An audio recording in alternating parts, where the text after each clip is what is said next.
Hi, my name is Barb Nangle. I'm the founder of Higher Power Coaching and Consulting.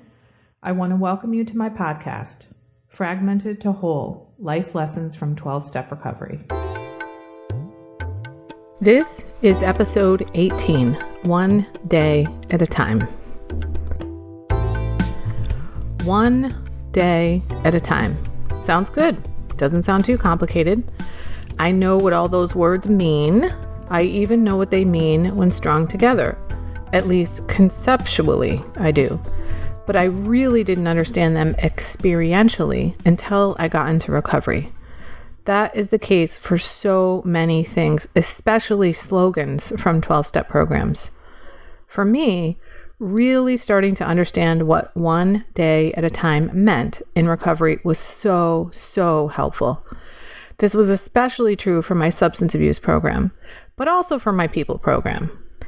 Whenever I had the urge in the beginning for my substance, I would tell myself, I can have it tomorrow. And I meant it. In fact, I learned this right from the very beginning. The very first meeting that I went to in that fellowship was actually a workshop with speakers. And one of the people said, here I am, 30 years later, clean, sober, abstinent, one day at a time. And I was like, ooh, wow, there's something to this program if people can stay clean for 30 years. And this mentality has served me really well since then.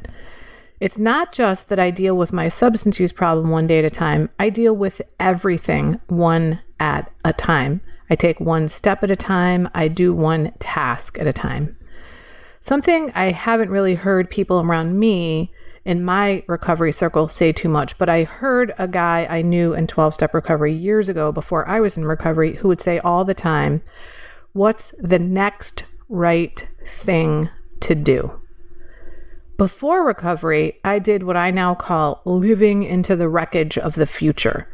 I was projecting that the future was going to be a fucking horrible mess and thinking through all the different scenarios I was certain I was going to experience, and then all the ways I was going to handle the wreckage of the future.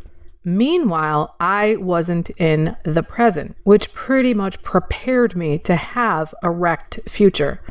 So what I've learned is to focus on me right here and right now and do the next right thing.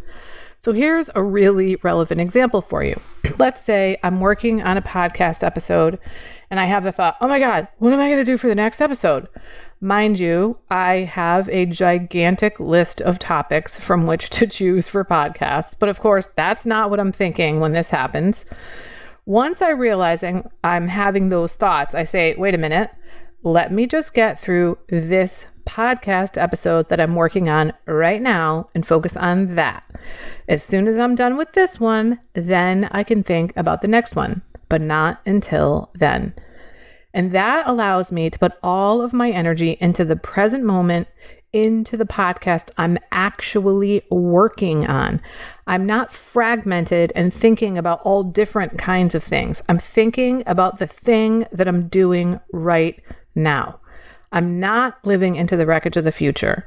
I'm not deciding, oh, the future is going to fucking suck. Let me prepare for it now. Because that's what I did my whole life before recovery. And I am an optimist.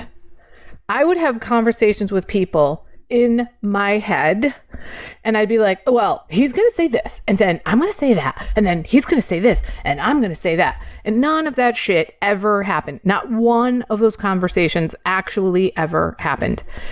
Even though that was the case, I was decades into my life before I realized that's not doing anything good in my life. To think through that stuff, it's not prepared me for anything. None of those conversations have ever come to fruition. All it's done is give me anxiety and take me out of the present and take the focus off of me. So now I keep the focus on me and the here and now. That's what one day at a time means for me. I'm much more likely to have a good future in which I can live then in the present, just as I'm living now in the present. But when I'm projecting disaster in the future, which I'm calling living into the wreckage of the future, I'm doomed to have a wrecked future. The other thing is, when it comes to my substance use problem, if I ever do have the urge for it, which is extremely rare, I tell myself I can have that tomorrow. And when tomorrow comes, I don't ever have the urge now. Back when I was first in recovery, I sometimes did, but I lived in the day that I had and committed to not use just for that one day. In fact, the very first day that I abstained was 3 days before that first meeting, that first workshop I went to, which was my first meeting in that fellowship. I woke up and I just knew I couldn't tolerate another day like that. So I texted a friend who was in the process of 12-stepping me into that fellowship and said, just for today, just today, I'm not going to have any of this. And I have not had it since that day, one day at a time. I hope this has been helpful to you. If you know of someone who's living into the wreckage of the future and you think they'll benefit from this episode, please share it with them. Be well, my friends.